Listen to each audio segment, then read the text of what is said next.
What's up, y'all? Y'all are listening to Living Corporate's flagship podcast.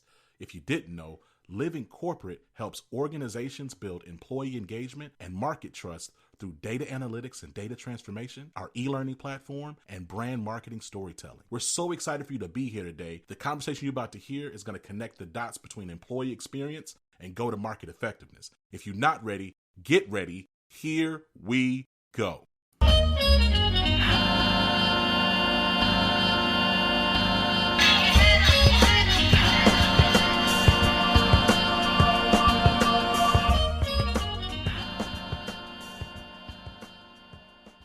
Man, we got Khalil Dumas, founding partner at Exec Now, market leader, entrepreneur, fractional executive, all sorts of things. Overall cool brother out of Oregon.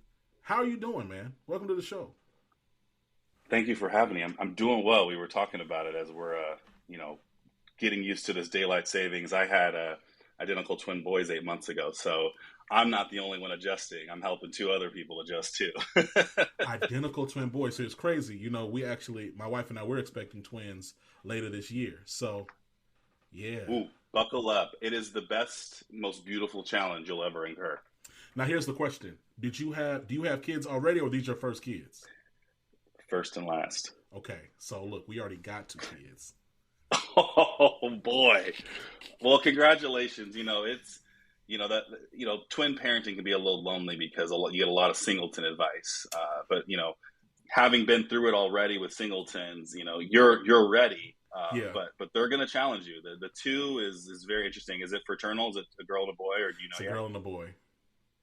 Fantastic, man. Well, congratulations and welcome to the Twin Club. Hey, man, I appreciate it. Listen, I want to get to it.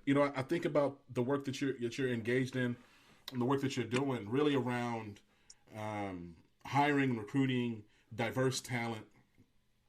First of all, that's critical, right? It's critical at every stage of the career, of the career ladder. But then certainly at that senior executive and executive level, or even mid-executive, right? Like, there aren't a lot of folks that are part of the minority of any context, right? You talk about gay,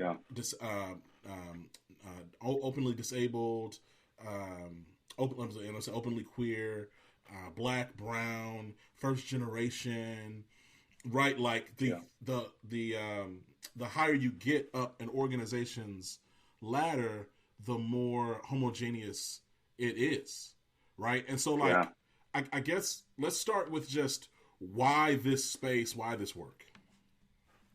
Yeah, it's a wonderful question. Every entrepreneur has a checkered background, and I was someone that came right out of college looking to be an entrepreneur, but not really understanding what I wanted to do. Where I really started to get clarity was actually after my time at Nike. I actually got a lot of exposure to startups that were trying to sell into Nike.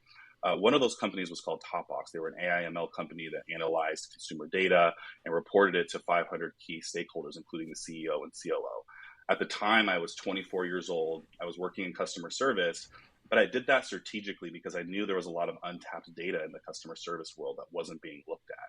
So I came up with this idea to work with this startup to start to report out on everything customers were saying about Nike's brand. And when you think about it, that's 5 million interactions a month. So that's rich data. It was really informative. It was new age. People hadn't really done topical analysis on consumer data.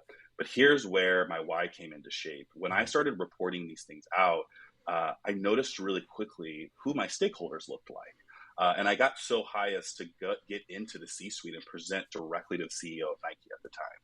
And it really, as I looked around the room, that room did not look like me.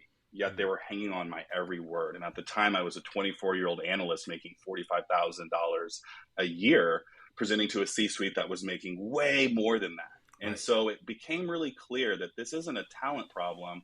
This is an access issue. And that has only continued to take shape into then launching Exec Now, where we're really starting to create not only that access to top talent that's diverse, but creating community amongst ourselves, especially during a time that's been so tumultuous for many Black and brown folks. Well, let's get right to it, right? Because, the way the world is right now, I don't want. let's get to the. Say less. I'm gonna have to hop off this thing in the next 2 seconds. So, to the point around tumultuousness for Black and brown folks, I think just for the nation in general. There's so many discussions right now happening, Khalil, around the unsustainability of DEI, and how it's a scam, and et cetera, et cetera, et cetera. And for those who've listened and checked out Living Corporate for a while, they know I have fairly nuanced position on DEI. I think the way that DEI is commonly performed is fairly theatrical and performative. I think that there's ways to really create access to the work and the mission of your organization. Yeah. At the same time, while I might have my own critiques of DEI, the way that DEI is being positioned now really is anything that helps anybody is DEI, and DEI is bad. And so, my question to you is what has the space looked like for you in light of the Trump administration and the work, right? I would imagine, and don't have me put words in your mouth or talk about you if my analysis is wrong. I just would imagine you might have clients who may have more trepidation or concern about even how to do the work that they're doing. While at the same time, there's really they might not necessarily question or debate the value of having diverse teams. But talk to me about what you're experiencing right now.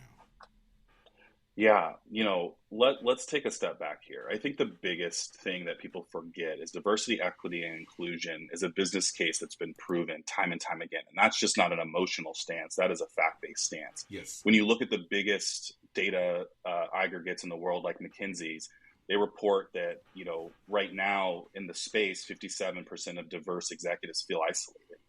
But when you compare that to the bottom line, where companies that have above average leadership actually derive 45% of their revenue from innovation, versus companies that only have versus those that are 26% below that diversity, right, don't end up generating the revenue from innovation. So there is a multitude of different statistics that will prove that DEI is profitable to the bottom line. Here's what's really going on, though. This has been something, to your point, that has been strictly performative. There hasn't been a whole lot of thought put into the DEI equation. I actually was on a show right before this where I said the DEI metrics of reporting out that DEI wasn't profitable is actually quite rigged, and it goes to the CFO level. When you really start to think about what the equation looks like for DEI, what I notice is a lot of folks omit things like churn, omit things like revenue generation, right? And that's why when they look at the teams and the folks that are in DEI, there hasn't been a real exercise to get stakeholders involved to create an equation that's actually accurate. Diversity, equity, inclusion touches your culture, and your culture creates the ability for you to retain talent and grow talent. That statistic of feeling isolated means that our brothers and sisters, and also those folks that are BIPOC, are coming to work as less than their 100% selves. And that is strictly a company problem. So as far as the question goes in terms of how our clients are feeling, we really here take a stance of all or nothing. We are not here to convince you that DEI is needed. That should give you pause if you actually are asking that question. And I actually ask you, what is that fear? Let's check you at the door. What are we really talking about here? What we're really talking about here is folks feel like DEI is an affirmative action initiative. They feel like BIPOC executives, BIPOC folks are not getting jobs that are merit-based, which is a complete lie, right? Most of the time, we're definitely qualified. And so really the space right now looks like for the clients we work with is, how do we really double down? How do we become a megaphone to say, hey, it's safe over here, and we understand the case, and we're actually so far beyond just making the decision, is DEI good? We're actually into the mechanisms of advanced DEI, right? Which is really, how do we become more diverse? How do we become more equitable? How do we become more inclusive so that our bottom line remains? When you look at companies like Costco, right, and you look at companies like Target, it becomes very clear what happens when you don't take diversity, equity, and inclusion seriously. You fall behind, not only in your culture, but in innovation. So that's really where we stand right now, is really making sure that the clients that we work with understand it, while also creating educational content like this for folks that may not be against DEI, but just don't really know how to quantify it or really how to explain it. We're giving you the material to be able to properly explain that. Man, Khalil, you got me hyped, because a couple things. First off, you said, and I think so often when it comes to these discussions, when they're generated or driven by right-wing talking heads and just Yes. whatever, is that Say like it. it becomes, it's a distraction. Like Toni Morrison says, like the very function of racism is a distraction. Like we're like relitigating like established facts, right? Like the Yep. whole business case for DEI, or business case for inclusion, or business case for diversity and inclusion, whatever, however you want to frame it, it's been like measured and studied for like 30 years, right? Like we don't Yeah. actually have to Yeah. talk about, is it, is there a business case? Is there a quantitative return on investing in having a diverse workforce, making sure that people are respected and included at work, and that people and that people are treated fairly and right. Like that, there's all types of studies. There's market analysis. There's all types of things that have been done. So we don't really have to have a discussion about that. And I agree. Yeah. Anyone in this point, especially in the year of 2025, that needs that type of convincing is like, hey, like there's Google for that. Like you can go just chat GPT now. Again, generative AI is going to have a false. There's going to be a lot of falsehoods in there. But look up whatever, because even on chat GPT, you're probably going to get a right answer. Just look it up. You and I don't have to have a long dialogue about that. I think the other piece, which is really important in terms of like this idea that like people are just handed jobs that they're not qualified for, is also a bit silly, right? Like if you think about like the history of like performance, and you think about the innovators, like let's just talk about just in American history, like when you look at like, so we're in Women's History Month, we just came out of Black History Month, but like when you look at these people, like they innovated and were leading despite being like they had to fight to get like a peak at the table, and when they finally got there, like look at the things that they built and they drove and they delivered, right? And so like Absolutely. we agree for sure. I think the other thing I'd love to unpack a bit more is like as you're having conversations and you're saying like it's all or nothing. I love that framework. For those who are questioning or like trying to understand, like, okay, well, what is the not the return, but like where else could we push further? Like, 'cause I'm sure you have maybe you have some clients that are like, hey, we actually do want to double and triple down. Like, what does that look like practically right now? Yeah, I think it's taking a lot of different shapes. I think first and foremost, the first is this understanding that AI is here, and a lot of talent acquisition is going to start leaning into AI, and that there's a natural bias in AI, even for the companies that have prioritized DEI. So I think first and foremost, what I'm seeing right now is actually an optimization of the existing talent acquisition strategy that companies have. What does that look like? How are we leveraging technology? But really, to be honest with you, what this looks like is a continued commitment to existing missions that our companies already have. So already, right, making sure there is a diverse intake and diverse talent pools that they're accessing, so that they're not just looking at one specific area for talent. A lot of founders tend to look inward at their networks, right? So that means that typically their companies look like them. There's a reason why a majority of our company is Black and brown folks, and it's because our company looks like us. However, we're diversified and having folks that are openly disabled, having folks that are queer, having folks that are women, right? And so I think it's really important to understand that the companies that have been doing it are just doubly committing to it, because that already feels like, right, more effort, more work, especially when you're up against this kind of attack on DEI. So there has been strategic moves that some of our clients have done, which is moving from like DEI into more of a global framework, just because again, that still creates a commitment to diversity by admitting that if you're going to market globally, you need your product and your teams to look like your consumer, so that we can find those consumers, capture new market share, etc. So really what it looks like right now is making sure that AI is as unbiased as possible, making sure that that is informed, continuing to really look at and pay close attention to where there may be bias and where there may be points within the talent acquisition process that may be hurting diversity, equity, and inclusion. And that really just means continuing to listen to not only your employees, but listen to the general market and what it wants. So I think people look for this really fancy answer, but this is really getting back to the basics and just staying committed. At Exec Now, we help fast growing companies find the right executives, whether that's full time leadership, fractional leadership, or strategic advisors. So, really connecting companies with proven leaders, like that is what we're doing. However, we do recognize that within that, we need to have diverse and inclusive practices in taking that talent. So that's at the crux of what we're helping companies do, really getting ready for AI, getting ready for a continued assault on DEI, which for a lot of founders can feel like, right, we're maybe moving away from a piece of the market that maybe just having an emotional reaction to DEI rather than a fact-based one. So my recommendation continues to be, don't get distracted, focus on the long term and continue doing what you've been doing, because you'll come back out on top once that pendulum swings back to the left, as it always kind of does. What's interesting too is like going back to it, like I fully agree about ignoring the distraction, because irrespective of what the talking heads are saying or whatever the case may be, yeah.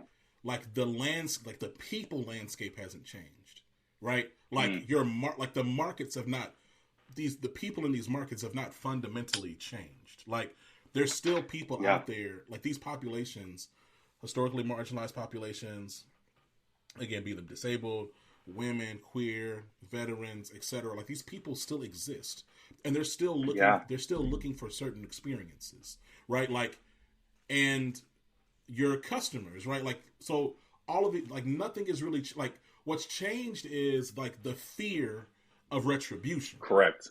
Right. Correct. But the market hasn't really fundamentally changed, right? This is not like you think about. I'm trying to think about times in history where like the market like fundamentally changed. So like the late '60s, the market fundamentally changed with integration. The market fundamentally shifted. Like you had to really start thinking about and marketing to. And there's old videos of how to market to the Negro and stuff like that. Like that was a time when when in the mid '70s and late '70s, when women were finally allowed to like have their own checking account. And so like their market power, their buying power changed. So like the market like started to like it. That was a moment where it fundamentally changed. But like the market has not fundamentally changed from 2020 to 2025. It's the same. So I agree, and I believe that the most innovative brands and the companies are, like you said earlier, not even necessarily about like leading the pack, just not being left behind, or going to creatively understand how to like make whatever tweaks you need to make per se around your copy, your language, but the work doesn't really go anywhere. Yeah, to your point, like these companies, whether you're a company that prides itself on DEI, whether you're a company that knows it needs to be doing more, or even if you're a company that is kind of under assault right now and making the bad business decision to kind of purge diversity and inclusion out of your company, which is, by the way, very expensive. There's kind of three things to look at. I think the first thing is creating a culture of sponsorship, not mentorship. Typically what I see with, especially at the executive level, is executives and leaders, mentorship's great, but having air cover and having your leader advocate on your behalf for upward mobility is the best thing you can do. And honestly, doesn't cost you a lot of time, especially if you want to retain top talent that is doing the work, that is moving the needle, that is hitting their KPIs. The second thing is measuring equity, not just diversity. I think this conversation gets way too in the weeds of diversity and not into equity, right?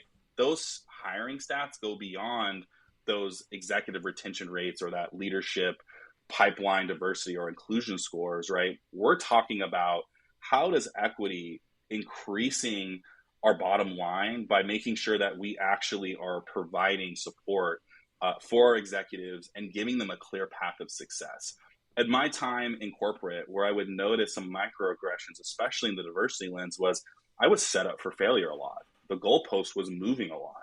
And so creating a stable environment, while that is not a DEI initiative, actually helps with diversity, equity, and inclusion. And the last thing is DEI, diversity, equity, inclusion. I keep saying it out loud because I think that acronym has just really become a degrading word, and it's more of a strategic move to make it sound negative. But when you say the full acronym out loud, companies that have diversity, equity, and inclusion tied to business goals outperform competitors by 40%. So like that's my mic drop moment, and that's coming from BCG. So like again, the solutions are there. They're not hard or complex, but really what we're talking about right now at Exec Now is building community to be that sponsorship, to hold those doors open, to send the elevator back down, to really be the person that holds the line through this tumultuous change that we're going through. Man, I love this. And sponsorship,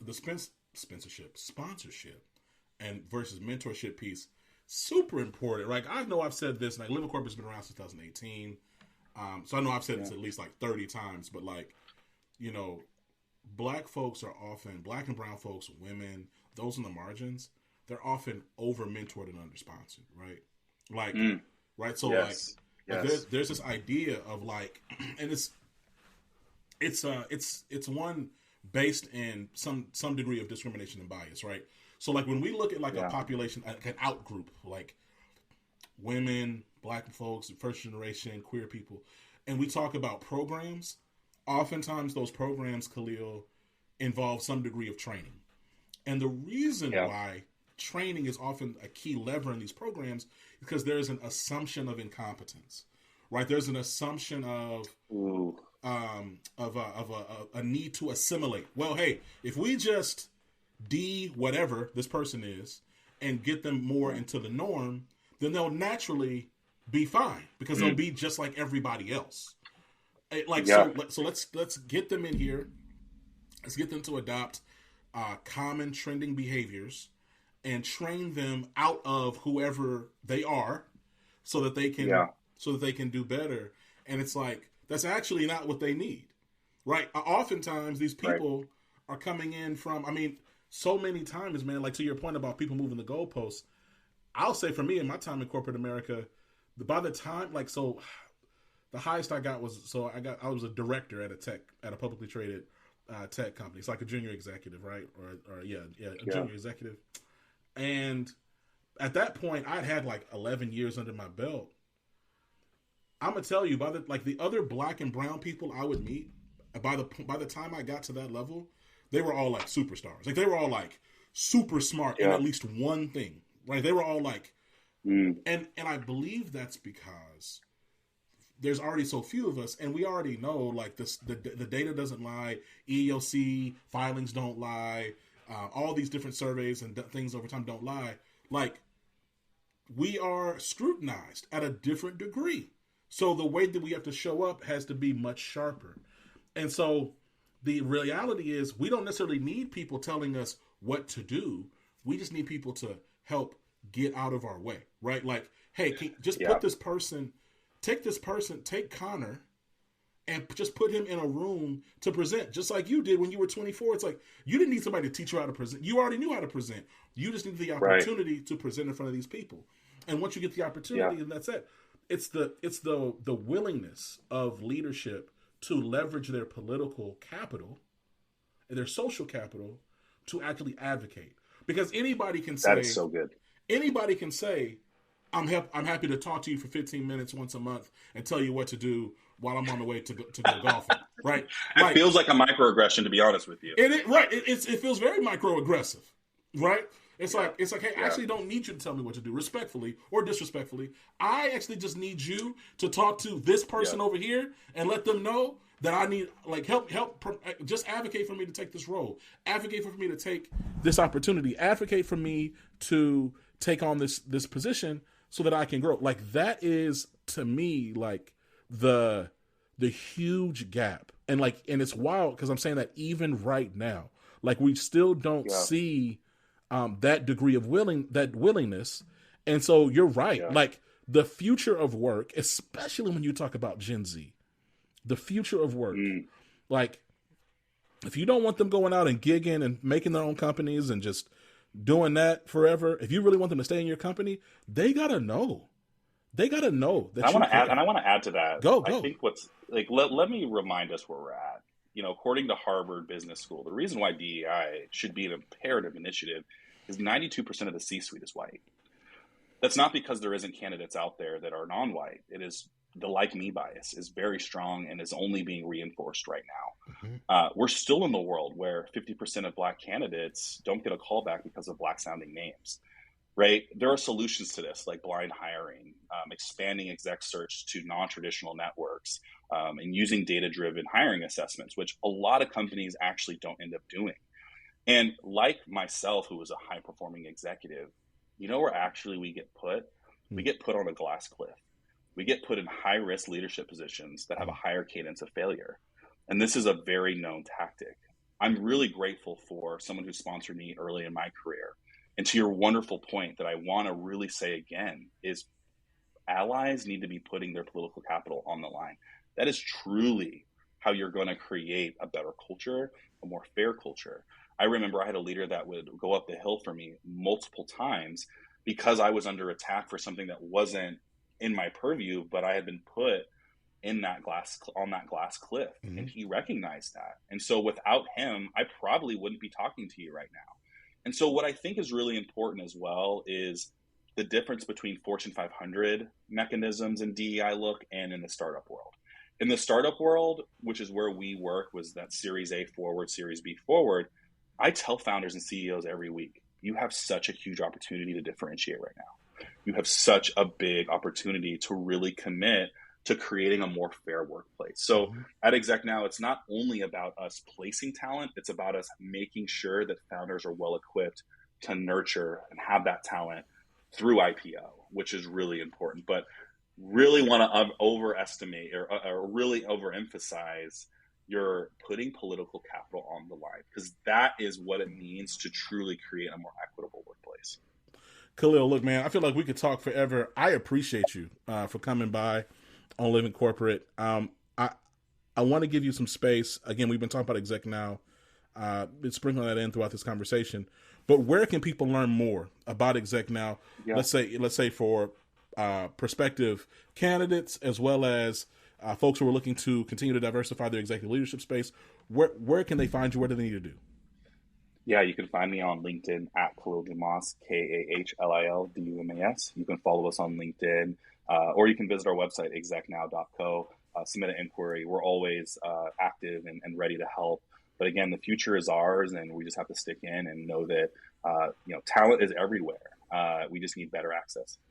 I love it. It's been Khalil Dumas at Exec Now. Make sure y'all check the links, show notes, learn more about them. Khalil, till next time, man. Look forward to talking to you soon. Thanks, Zach. Appreciate you. Peace. Peace. Living Corporate is a podcast by Living Corporate LLC. Our logo was designed by David Dawkins. Our theme music was produced by Ken Brown. Additional music production by Antoine Franklin for Musical Elevation. Post-production is handled by Jeremy Jackson. Got a topic suggestion? Email us at livingcorporatepodcast@gmail.com. You can find us online on Twitter, Facebook, Instagram, and living-corporate.com. Thanks for listening. Stay tuned.